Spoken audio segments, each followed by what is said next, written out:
Alright, we're back. Today, we're at Ricardo's with the legendary Jim Jones, rapper, producer, actor, businessman. We're about to go inside, about to eat some fire food. We're about to see what's good with Ricardo'S in Harlem.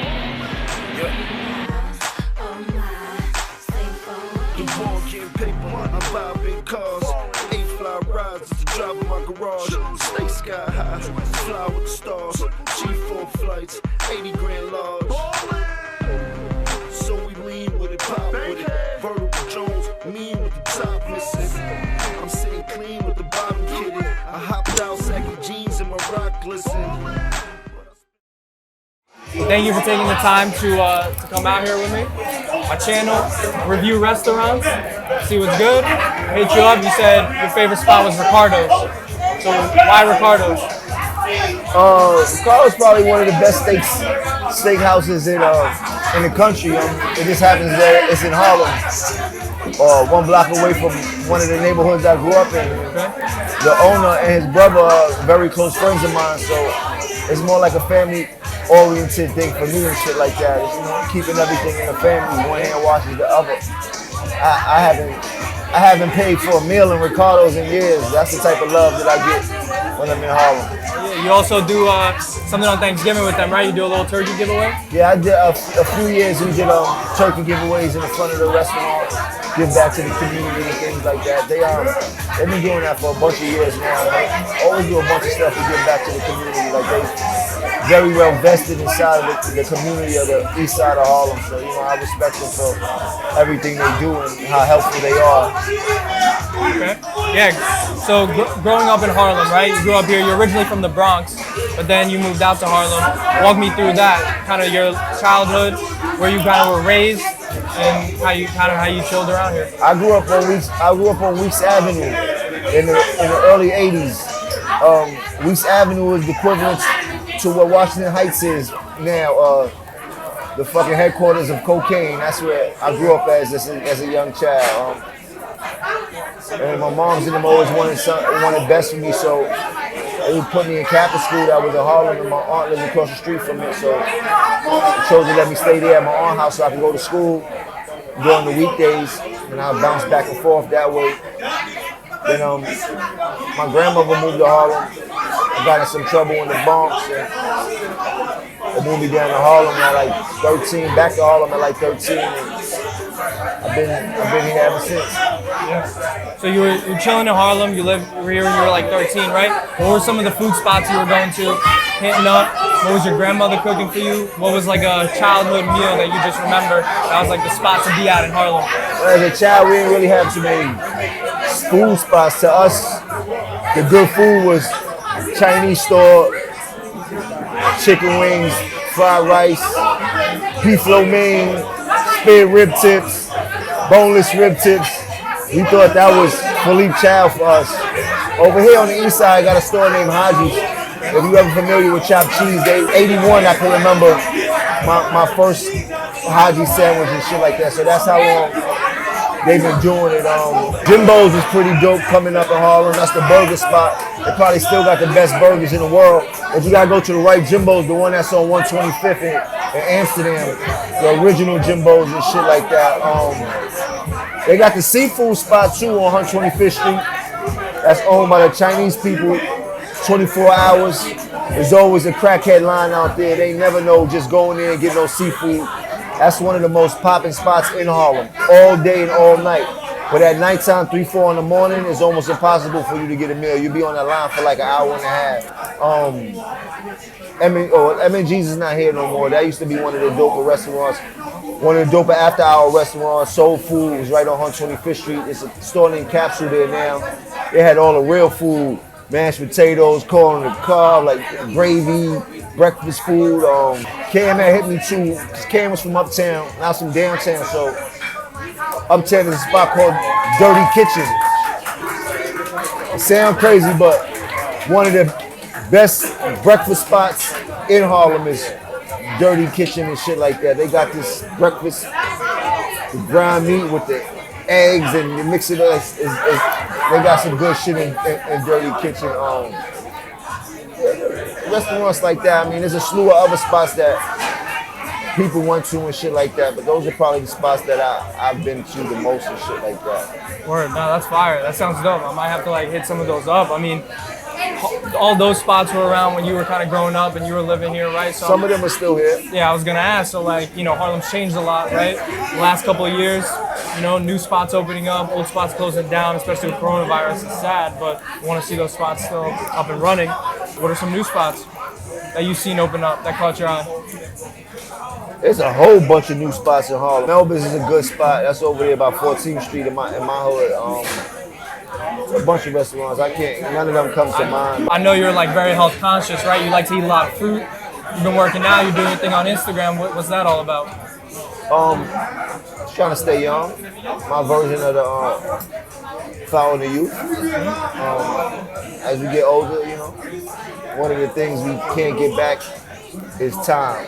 So I'm trying to make the best of my time so I can be here as long as possible. Dipset, dipset, dipset, dipset, get it crunk, move, get it drunk, stupid, how like space, 05 on race. Talk to me a little bit about Dipset, Diplomats, how you guys formed up, right? So you met Cam when you were chilling in Harlem. What made you start rapping? How did that whole thing kind of come about? Since little kids and shit like that, we lived in 1199. He moved to 1199 where his grandmother lived at, and that's where we first met each other through playing basketball and just coming up as young teens trying to find our way. And a bond formed. And it's funny because we didn't have the closest bond when we first met each other, but as time grew and we started to see each other, and it seems like we had a lot of similarities, like our bond grew. And then they went away to college, him and Mace. Both got kicked out. My grandmother had passed away, left me the apartment. Naturally, I took both of them in. That's what we do. And I watched both of them turn into platinum stars from the shelter of my grandma's house. What you thinking for food right now? About to see the menu pop up. You got any recommendations? I got the regular. I'm getting the bolognese with like 4 grilled shrimp on the side and a small ass salad. Okay. That's just me. I'm a real picky eater. So, yo, tell them this is what Chrissy want. Order that. That's what Chrissy want. Tell them order that.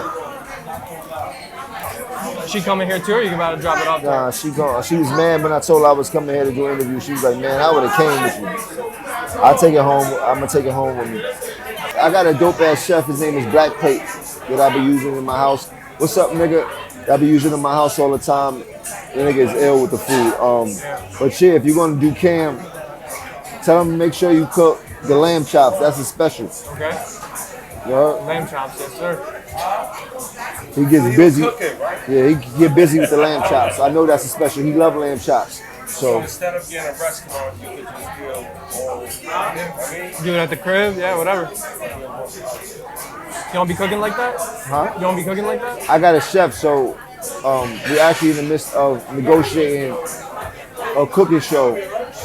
But every Thursday after I film my weather show, he's gonna start giving me cooking lessons live until the paperwork of the actual cooking show is done. So I'm gonna start to just do a bunch of cooking because I don't know how to cook, but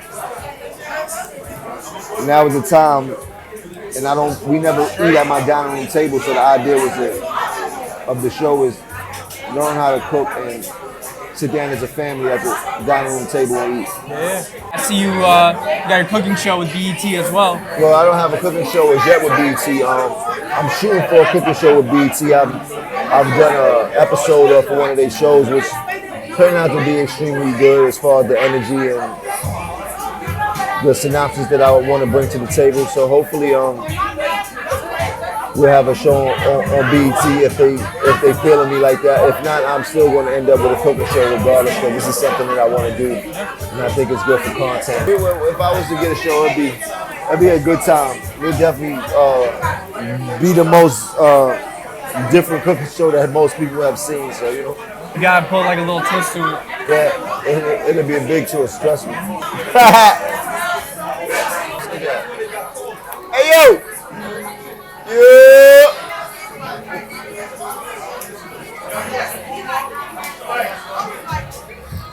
my chef right here. Is the chef? Yeah, this is my chef right here.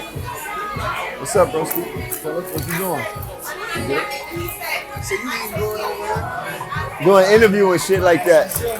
What's up, my man? Yo, Sam, nice to meet you. As your chef, Yeah. comes through the crib every day? Not every day when I call him and shit like that. Okay. I'm about to start doing this shit once a week for Quarantine Studios. What's your favorite shit that he cooks? He get busy with the king crab legs and all the seafood and stuff like that, but he cooks everything. He's dope. Yeah, that's what's up. He's the one that was coaching me on BET to cook the chopped cheese. Okay. He was the one that was in the background on the FaceTime telling me exactly what to do to make a chopped cheese. Else I would have been lost. We would have never got a chopped cheese made. I thought that was all you. Nah, that was him in the background coaching me like, yo, I'm telling you what to do. So that's what the whole television show is going to be about. His 8 million stories on a daily basis. Niggas chasing dreams and catching scary cases. Remember pitching to the fiends until they clear the bases. I knew niggas that was wide like they wearing Let me get a bracelets. piece of this tomato. Dealers and killers, I was on corners with. Even played in the garden like I was on the next switch. When I came through Harlem, all type of foreign shit. You wanna go? Yeah, let me get the bolognese with 4 grilled shrimp on the side. Let me get the skirt steak, side of mashed potatoes. Medium rare. I think my critics need to hear this, or anyone who doubts my political awareness. I'm what you call a democratic with an automatic, a rebel with a bezel when I just ordered the paddock. You can build a wall as tall as the sky. We all know the coke still gon' fall from the sky. Poppy had a room. New York right now. You got a bunch of rappers coming out. In your eyes, who do you see that's like kind of up next from New York? Man, the next hot artist that we had from New York was, God bless, was Pop Smoke. That was a no-brainer, no question. He was about to probably do numbers like 50 and J and all the greats that came out of New York that went platinum and all that shit. He definitely was on that run as doing some astronomical numbers and holding the torch from New York. So he kind of cheated us out of that. There are a lot of dope artists out there from New York, but none of them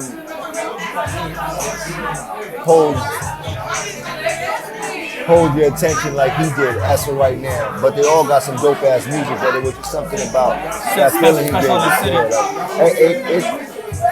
When I first heard him, I really didn't understand it. He wasn't, you know what I mean? And I cannot lie, the shit grew on me tremendously to make me change my mind about how I feel about him as an artist. And it's just sad to see that he won't be here to go crazy in the game like he's supposed to, you know what I mean? So, but New York, it feels good to hear all this brand new New York music that is coming out. Brooklyn is doing real good right now. I got a slew of artists. Harlem, we got a bunch of artists that been doing music. And New York just feels good. You got young artists from Bronx that's doing good. You got the A Boogies, the little TJs. You know what I mean? Like you got, it's all spread out, man. So it feels good to start to see New York start to move a little bit. Because we was at a standstill for a minute in the music game. What are your thoughts about like 5-Yo Foreign, 22Gs, you know those guys? Chef Yeah, G? I fuck with 5-Yo, that's my guy. I got a couple records with 5-Yo, a couple dope ass Dipset records that we turned into drill beats, so that should be real fun. Oh yeah, that's what's up. Who would you put in your top 5 of all time? Of all time? Of all time. You take a little bit, think about it. Jay-Z, Okay? Tupac, Okay. Drake.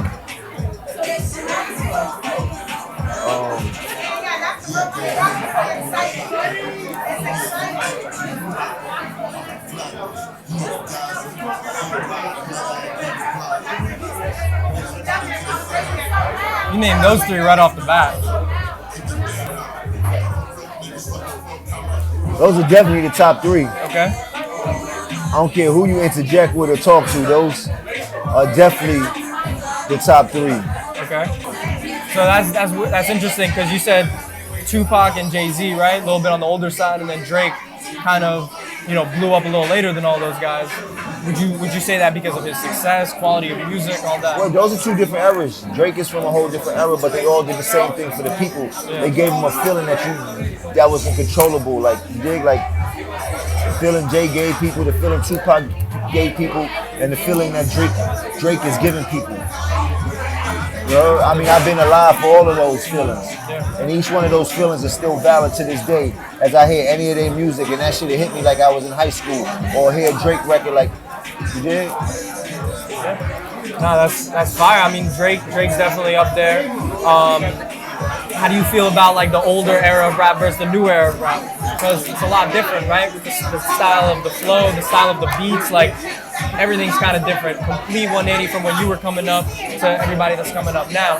Do you like the older school vibes better, or you like the new vibes better? I like good music. I like some older records. I like the bunch of new records. Go to the club, whatever's lit, how you feeling good. Like, I'm not one of them people that get stuck in one zone. Like, I like all type of music, but when it comes to hip hop music, it's whatever moves my soul. And you'd be a fool to say these young niggas out here ain't making no dope ass music. You know what I mean? So, if you weren't a rapper, what would you have done differently?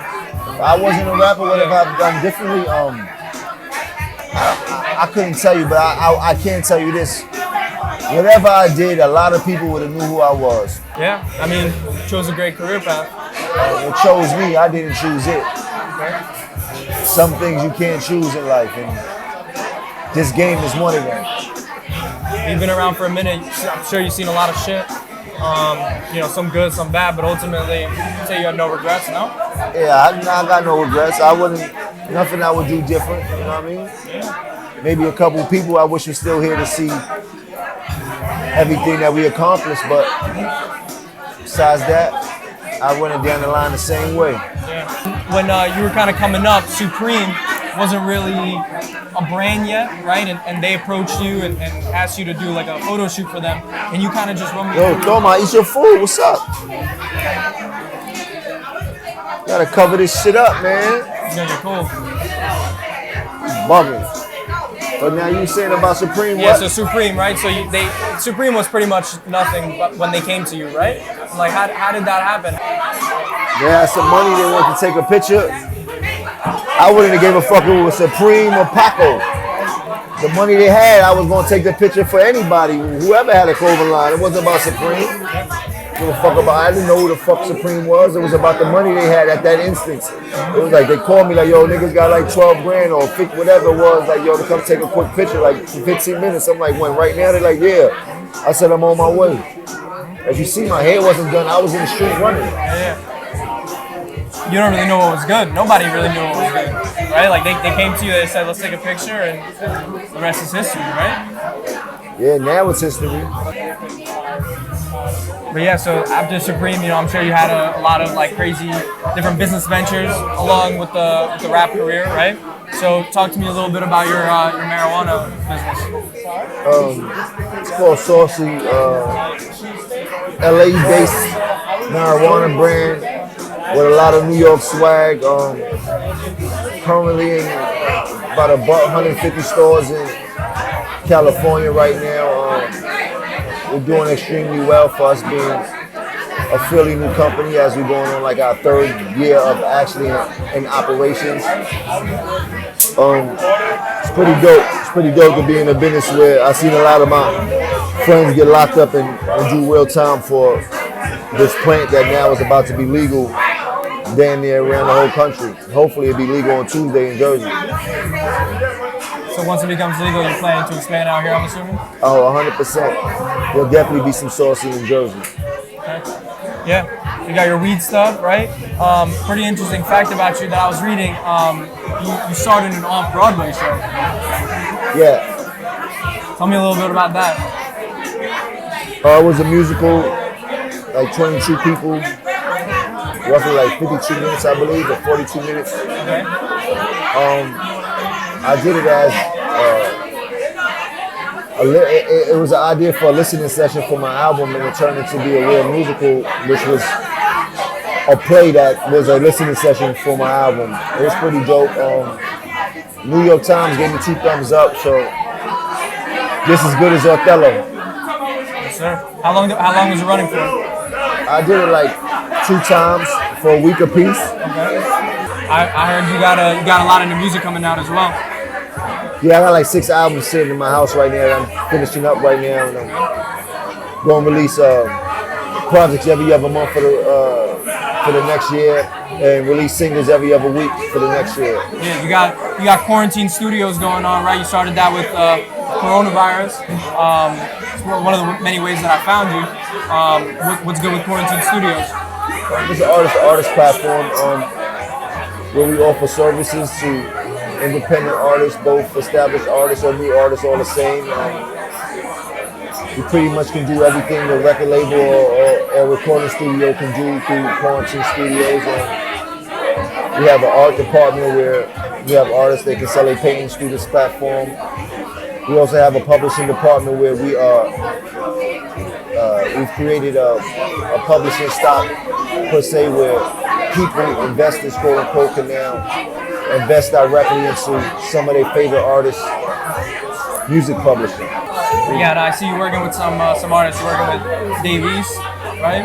You planning on to collab with him sometime in the future again on some other tracks? I know you guys have a few tracks together. Yeah, Dave is my guy, man. We always jumping in the booth together. So you collab with Dave, right? What are some of your favorite artists that you've collabed with in the past? Either West Coast, East Coast, anything like that? Favorite artists to work with? Maybe some artists that you want to work with in the future. That you want maybe some of these new guys. One of my favorite artists might be to work with might be Gucci Man. Gucci Man could do like 12 songs in like 2 hours, literally. That nigga, he goes when it's time to go in the booth. There's a bunch of artists that I would love to do music with that I haven't gotten a chance to do music with. Kind of put me on the spot by asking me that. Like I would say like Drake, Lil Baby, Young Thug. I'm not gonna get into it, but I got a few. 20 grand for money, I pour champagne on them. I make it rain on them, just let it rain on them. I think getting out of hand now. I make it rain on them. Weatherman with that paper, I pour a range on them. 20 grand for money, I pour champagne on them. I make it rain on them. You've been doing that Weatherman video, giving out the weather. How did that start? Miami, like I think it was Hurricane Irma. When I was stuck down there, one of the people that worked with me told me, when I'm down there, you might as well give people the weather. It ended up going viral. I stuck with it. And, the notoriety of that piece of content kept growing, and I was able to use that as leverage to actually get a television show. So you're doing that with something with the bags too, the brown bags? Yeah, Black and Brown Bags is a destination for all black and brown business. But for right now, we're starting with black designers, black luggage and bag designers. And it's been doing pretty good. We're creating a website actually for it now, but right now we're using a social platform for Black and Brown Bags to get in touch with these designers and work out some different deals that see if we can be of assistance to help the marketing and the promotion of their brand. The way I feel about it is, we have dope quality bags, just as any other big quality designer bag, quote unquote. So, I'm not saying everybody got that fire you need to have, but I know for sure that my people make some dope ass quality shit. And I think we need to push them to the forefront as a culture, the same way we push all these major companies to the forefront. I'm trying to dance with the load of them. Another bottle when it goes to rent. I'm leaving drunk about 4 a.m. They watch me jump up in the golden stands. Top down with the pokey rims. Now I'm swerving so you know I'm bent. I lost count, who knows what I spent. I recall 9 clickers. Bitches stepping on my nice sneakers. One hand in the sky, the other hand was on a thigh. I was grinding to the beat. Their own thing that they fuck with you, right? You wife like the pork chops. If you were in Midtown, then you did the filet mignon. But you in Harlem, gotta hit that skirt. They cooked it well too. Not too pink, not too chewy. But I don't like skirt steak when it's too. You ever ate at one of the Brazilian restaurants where they bringing out all that meat and they give you the shit you turn over like y'all want more? that's just fire. I actually went to one in the city a few weeks ago in Midtown. Yeah. I went to one way when I was out the country, one of these islands. Back to what we were talking about earlier. You said everybody know you, everybody love you. I don't know if they love me, but I'm pretty familiar. Yeah. First thing I noticed when I walked in here, everybody kind of knows everybody. You know, tight little community. It's Harlem. You know, everybody knows each other one way or another. So like everybody makes the comparison, right? Like Harlem to New York is what Compton is to Los Angeles. Well, I'm not going to say anything bad about Compton because I fuck with Compton. But I think Harlem is more inspirational to the world as opposed to just New York. A lot of things start here in Harlem, especially when it comes to fashion, charisma, grace, and drip. And everybody knows that. You dig? Right? Compton is a colorful city. And yes, LA feeds off of Compton. It's very big in LA. But it's two different things. What Harlem is to the world, what Compton is to LA, you gotta know the rules and shit like that. You dig? Like, it's two different things. And it's no competition. I'm not combating when it's just that Harlem has always been known for a little something more historical when it comes to certain things.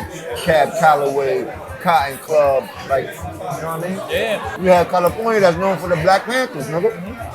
You heard? Their whole wave is way different at pretty much the same time in history.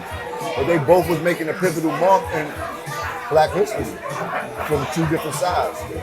If that makes more sense. Yeah, sure. All of it's gentrified now. Nothing like Harlem Week back in the day. Nothing like Harlem Week. Talk to me a little about Harlem Week. I know it used to be popping back in the day, and nothing's really happening like that anymore. Harlem Week maybe like 91 and 92. Dope as shit. It was always a stampede every Harlem Week. Big ass stampede. Thousands of people running in one direction. It was all part of the action though. Niggas loved it. They knew it was going down. Like, it's gonna happen today, bro. Stay close. Harlem Week though. Stop traffic up. All the new cars, all the fly girls. It was definitely a great moment in the history of Harlem. The old Harlem Week. They don't have it anymore? They have it, but it's not the same. Harlem Week was on 25th. They started on Lenox Ave. We're all the way up to Grant's Tomb. Fire. Had a lot of great nights out there as a high school kid. That was our version of Menace to Society when they graduated. That's how we was walking through there when they was in Compton on Crenshaw, whatever it is.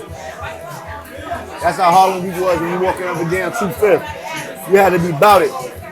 You just wasn't on that strip if you wasn't about it, but the strip was popping. Pop, pop, pop, pop, popping. They have people performing too?